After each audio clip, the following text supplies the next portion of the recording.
ကျွန်တော်တို့ဒီနေ့ဟိုပါဘောနော်အဲကျွန်တော်တို့တင်မောပေါ်မှာကျွန်တော်တို့ bridge မှာပေါ့နော် OW တွေကျွန်တော်တို့ bearing ယူတဲ့အခါမှာအသုံးပြုတဲ့ instrument နှစ်ခုအကြောင်းရှင်းပြမယ်ပေါ့နော်ပထမတစ်ခုကကျွန်တော်တို့ azimuth mirror ပေါ့နော်ဒါကတော့တော်တော်များများကျွန်တော်တို့အရာရှိတွေလည်းသုံးတယ်နောက်duty မှာကျွန်တော်တို့ watch keeping လုပ်နေတဲ့ AB တွေပေါ့နော် AB တွေတခါတလေသုံးတယ်ပေါ့နော်သူကကျွန်တော်တို့အဓိကသူ့ရဲ့ရည်ရွယ်ချက်ကဘာလို့ပို့လဲဆိုတော့ကျွန်တော်တို့က bearing ယူဖို့တည်တံ့မဲ့သုံးတယ်ပေါ့နော်အဓိကအဲ့တော့ bearing ကဘာတွေကိုယူမလဲပေါ့နော် bearing ကဘာတွေယူမလဲဆိုတော့ကျွန်တော်တို့ယူမှာက celestial object တွေရှိတယ်ဒါမှမဟုတ် terrestrial object တွေရှိတယ်ပေါ့နော်အဲ့တော့ရှင်းရှင်းလင်းလင်းပြောရမယ်ဆိုတော့ celestial object တွေဆိုတာကျွန်တော်တို့ကောင်းကင်မှာရှိတဲ့အရာတွေပေါ့ဥပမာအဖြစ်ကျယ်တို့နေတို့လတို့ပေါ့နော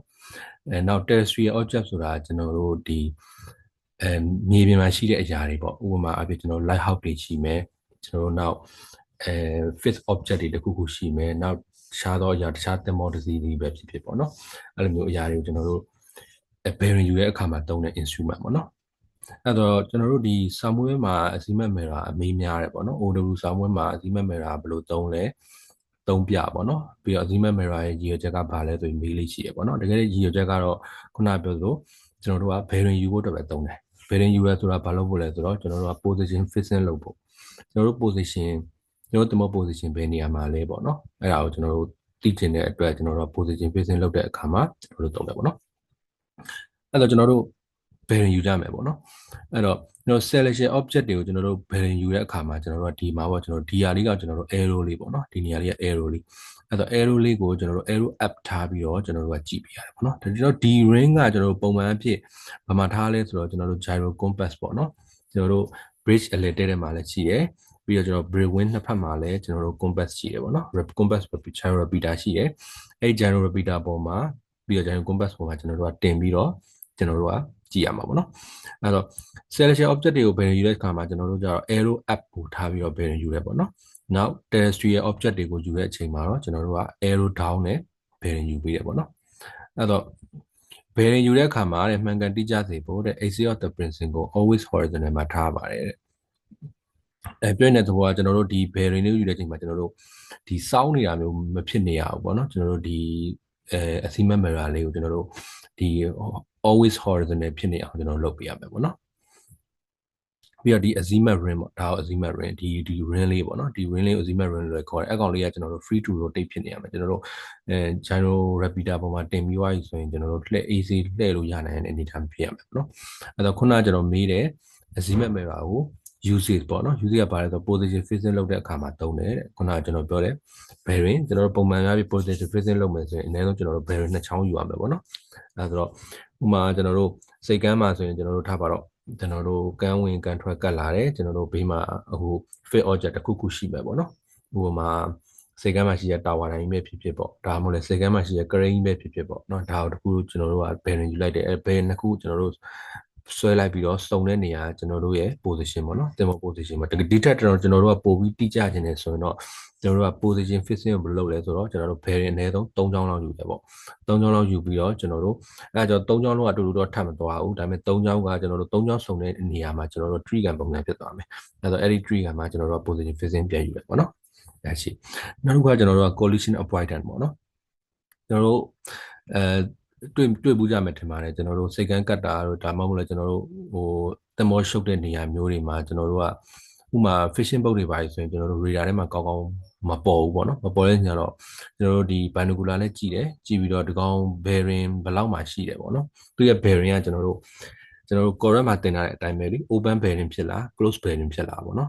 ်အဲ့တော့ open bearing ဖြစ်လား close bearing ဖြစ်လားကိုကျွန်တော်တို့ခွဲခြားလို့ရပြီးတော့ကျွန်တော်တို့ရဲ့ collision avoidance ရှောက်ရှားရဲ့နေရာမှာကျွန်တော်တို့အသုံးပြုလို့ရတယ်ပေါ့နော်နောက်တစ်ခုကတော့ဘာလဲဆိုတော့ compass error တက်တဲ့အခါမျိုးပေါ့နော်ကျွန်တော်တို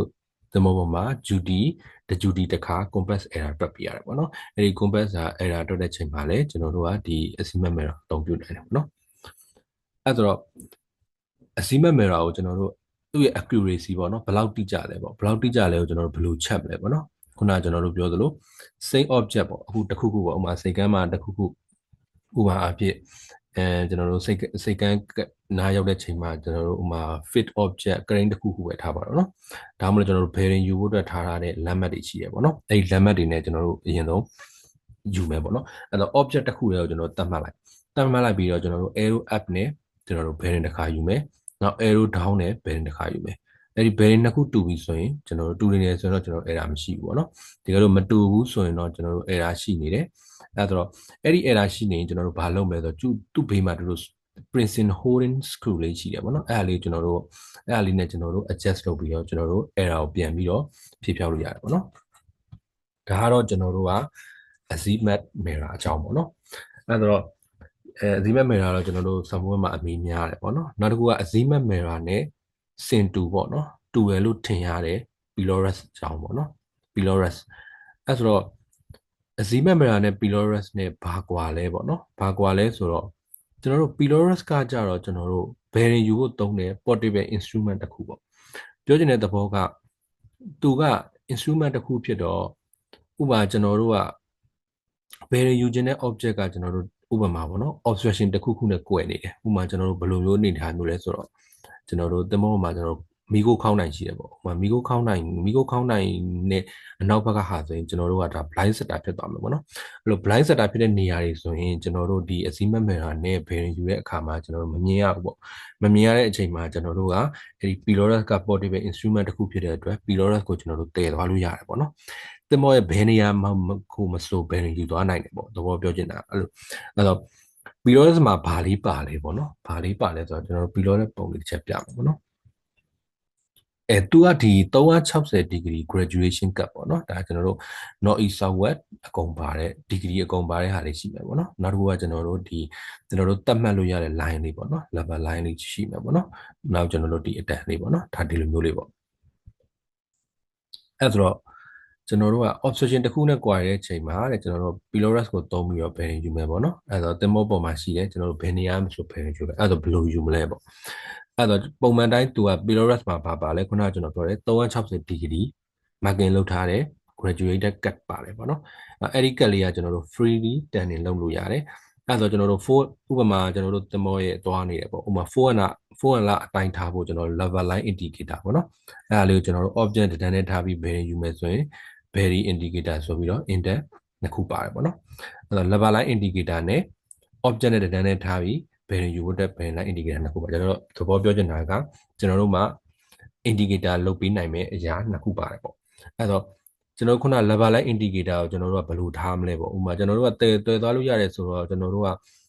gyro repeater ပေါ်မှာ gyro repeater ပေါ်မှာတင်မှာမဟုတ်ဘူးပေါ့နော်အဲ့တော့တည်သွားလို့ရတယ်ဆိုတော့ကျွန်တော်တို့မှာတက်ကြီး gyro repeater ရှိမနေဘူးအဲ့တော့ကျွန်တော်တို့ကခံမနေလောက်လိုက်တယ်ပေါ့ဘယ်လိုလုပ်မလဲဆိုတော့ကျွန်တော်တို့